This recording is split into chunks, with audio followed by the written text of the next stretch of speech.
राष्ट्रीय पेंशनर दिवस पर शिमला में पेंशनर्स द्वारा बैठक का आयोजन किया गया। मुख्यमंत्री के प्रधान मीडिया सलाहकार नरेश चौहान ने इसमें शिरकत की। इस मौके पर सेवानिवृत्त कर्मचारियों ने पेंशनर्स की लंबित पड़ी देनदारियों से नरेश चौहान को अवगत करवाया। वहीं प्रधान मीडिया सलाहकार नरेश चौहान ने भी पेंशन भोगियों को आश्वासन दिया कि वो सरकार और मुख्यमंत्री के सामने पेंशनर्स की मुख्य बातों को प्रमुखता के साथ रखेंगे। नरेश चौहान ने कहा कि देश भर में आज पेंशनर दिवस मनाया जा रहा है, ऐसे में शिमला में भी इस बैठक का आयोजन किया गया है। उन्होंने कहा कि पहले पेंशनर्स एसोसिएशन के कार्यक्रम में मुख्यमंत्री को आना था, लेकिन उनकी विदेशी दौरे के चलते ये सिरे नहीं चढ़ सका। उन्होंने कहा कि पेंशनर्स की मांगों को मुख्यमंत्री के समक्ष प्रमुखता के साथ रखा जाएगा। हिमाचल प्रदेश पेंशनर्स एसोसिएशन के प्रधान आत्माराम शर्मा ने पेंशनर्स को बधाई देते हुए कहा कि वक्त वक्त पर यूनियन सरकार के सामने पेंशनर से जुड़ी हुई सभी मांगों को रखती रही है। उन्होंने कहा कि अभी भी कुछ मांगे हैं जो सरकार तक पहुंचाने का वो प्रयास कर रहे हैं। उन्होंने बताया कि पेंशनर्स की दो कैटेगरी हैं, एक 2016 से पहले रिटायर हुए हैं और जो 2016 के बाद रिटायर हुए हैं। उन्होंने कहा कि इन सब की मांगे हैं और ये सब मांगे मुख्यमंत्री को बताई गई हैं। देखिए, आज 17 दिसंबर को पेंशनर दिवस होता है। पूरे देश के अंदर इसको मनाते हैं। पेंशनर्स के जो लोग हैं, आज शिमला में ये शहर का जो यूनिट है इन्होंने यहाँ आज अपनी मीटिंग रखी है। पहले इनकी योजना थी कि ये बड़े लेवल पे इसको करना चाहते थे और माननीय मुख्यमंत्री जी से बात भी हुई थी, लेकिन उनको अचानक जो है आज शिमला में नहीं होने की वजह से और विदेशी दौरा होने की वजह से इनका प्रोग्राम आगे नहीं बढ़ पाया। लेकिन आज इनके अध्यक्ष आत्माराम शर्मा जी, जो डबल अध्यक्ष हैं, शिमला शहर यूनिट के भी अध्यक्ष हैं और प्रदेश पेंशनर एसोसिएशन के भी अध्यक्ष हैं, और इनकी पूरी टीम, मैं इन सबको आज पेंशनर डे पे बधाई देता हूँ कि आज पूरे देश के अंदर ये इसको सेलिब्रेट करते हैं। अब बाकी इनकी कुछ मांगे रहती है, हमेशा समस्याएं हैं हर वर्ग की। ये एक ऐसा वर्ग है जिन्होंने पूरे जीवन सरकार के साथ रह के अपना पूरा जीवन सरकारी नौकरी में लगाया और आज पेंशनर लेने वाले लोग हैं, सब सीनियर सिटीज़न हैं, हमारे से उम्र में सब लोग बड़े हैं। इनकी जो समस्या होंगी हम इनको सुनेंगे और उसके बाद हमारा प्रयास रहेगा कि मैं माननीय मुख्यमंत्री जी तक इनकी बातों को पहुंचाने का प्रयास करूंगा। और उसमें निश्चित तौर पे हमारी सरकार ने कर्मचारियों के साथ एक अच्छा रिश्ता रखा है। ओल्ड पेंशन स्कीम को लागू करके हमारी सरकार ने एक बहुत बड़ी मिसाल देश के अंदर पैदा की है कि आप समझें कि ये हमारा एक ऐसा प्रॉमिस था जिसको हमने पहली कैबिनेट में पूरा किया और 1,36,000 सरकारी कर्मचारी उससे लाभान्वित हुए और आज लोगों को मिलने भी शुरू हो गई ओल्ड पेंशन स्कीम। लेकिन ये लोग ऑलरेडी कुछ ऐसे लोग हैं जो 2003 से पहले रिटायर हुए हैं, जिनको पहले से पेंशन मिल रही थी। उनमें ऐसे भी बहुत सारे लोग हैं। इनकी कुछ समस्याएं हैं, डीए को लेके हैं, 6th पे कमीशन को लेके हैं जो आया था, उसके बाद एरियर्स हैं जो पिछली सरकार ने सारी इनकी जो मांगे थी कोई पूरी नहीं की, तो वो सारी खड़ी है।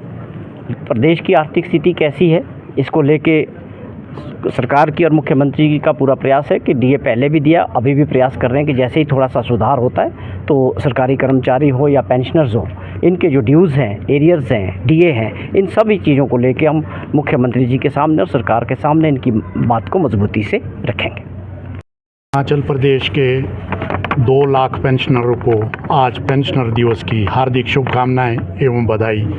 और मैं भगवान से प्रार्थना करता हूं कि जो हमारे 2 लाख पेंशनर है वो आगे अधिक लंबी आयु ले और वो सुखी रहे, समृद्ध रहे और आने वाला वर्ष जो है प्रदेश के पेंशनरों के लिए मंगलमय हो। जहाँ तक डिमांड की बात है, हम वक्त पे हर जगह जो है अपनी डिमांड सरकार के सामने रखते आए हैं। जैसा कि आप लोग भी भली भांति जानते हैं, सबसे बड़ी मांग जो है हमारी है वो 6th पे कमीशन जो है 2016 से लेकर जो हिमाचल प्रदेश के पेंशनर्स को और कर्मचारियों को जो मिलना था, पर अभी तक भी जो 6th पे कमीशन का जो हमारा एरियर है, जो दूसरे ड्यूज़ है, वो सिर्फ पिछली गवर्नमेंट ने सिर्फ 20% दिया था और उसमें भी एक राइडर लगाया था कि आपको 50,000 से अधिक ये नहीं दिया जाएगा। इसके अलावा हमारी जो सबसे बड़ी यही डिमांड है कि कुछ एक पेंशनर की 2 कैटेगरी है। कुछ पेंशनर वो है जो 2016 से पहले के हैं और कुछ पेंशनर है वो 2016 के बाद रिटायर हुए हैं और आगे जनवरी जनवरी 22 तक के है। ख़ास करके उनका जो 2016 के बाद के जो पेंशनर है उनका रिवाइज ग्रेजुटी हुई है, लीव एनकैशमेंट का डिफरेंस मिलना है और बाकी है वो पेंशनर कोई 45-40 हज़ार के करीब है।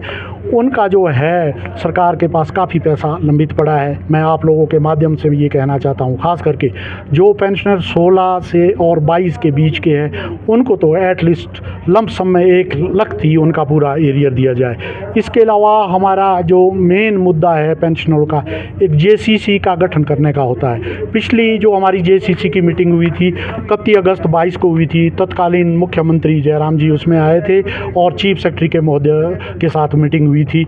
उसमें ही हमारे जो पेंशनर के जितने भी मुद्दे होते हैं उनका वो निवारण होता है, निराकरण होता है। तो मैं आप लोगों के माध्यम से माननीय मुख्यमंत्री महोदय से ये अपील करूँगा कि जेसीसी का गठन जल्दी किया जाए, जिसमें पेंशनर की जो मांगे हैं उनको पूरी की जाए। इसके बाद हमारा जो मेडिकल रिम्बर्समेंट का जो है बहुत सारा पैसा करोड़ों में जो है हमारे सीनियर सिटीजन का वो सरकार के पास पेंडिंग पड़ा हुआ है, मेडिकल के जो रिम्बर्समेंट के बिल है। तो मैं ये भी आपके माध्यम से उनको मैं कहूँगा, खास करके सेक्रेटरी फाइनेंस और चीफ सेक्रेटरी को, कि मेडिकल रिम्बर्समेंट के लिए 1 लाख जो है हमारे को बिल जो है वो क्लियर किए जाए, क्योंकि उम्र के इस पड़ाव में जो हमारे पेंशनर है कोई ना कोई बीमारी उनको लगती है।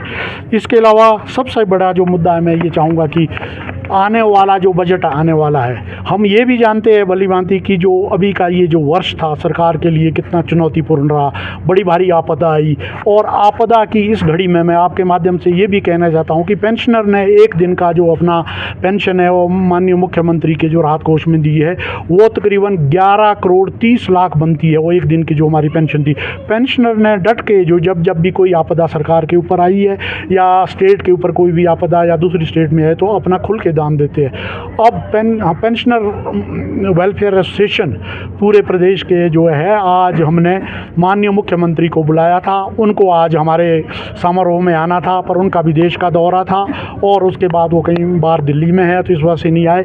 इस वजह से हमने हमारा जो एसोसिएशन है हर ज़िले में और हर ब्लॉक लेवल में, तो हमने ये डायरेक्शन दी है कि आप ज़िला लेवल पे मनाएं, ब्लॉक लेवल पे मनाएं।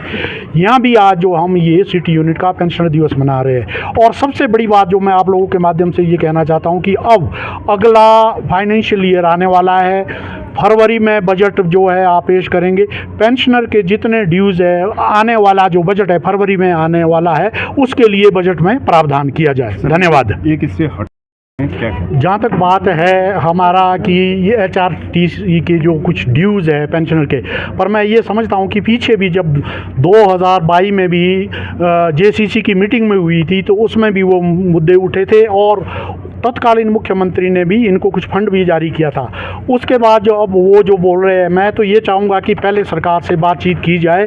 अगर सरकार बातचीत नहीं करती, अगर बातचीत के माध्यम से बातचीत अगर सरकार नहीं करती, बातचीत के माध्यम से अगर सरकार से इनका मुद्दा नहीं उठाता तो ट्रेड यूनियन में सब विकल्प खुले रहते हैं, तो आप भली भांति जानते हैं। तो उस हिसाब से अगर वो जो ट्रांसपोर्ट के पेंशनर है वो अपने हिसाब से जो कर रहे होंगे वो ठीक कर रहे होंगे।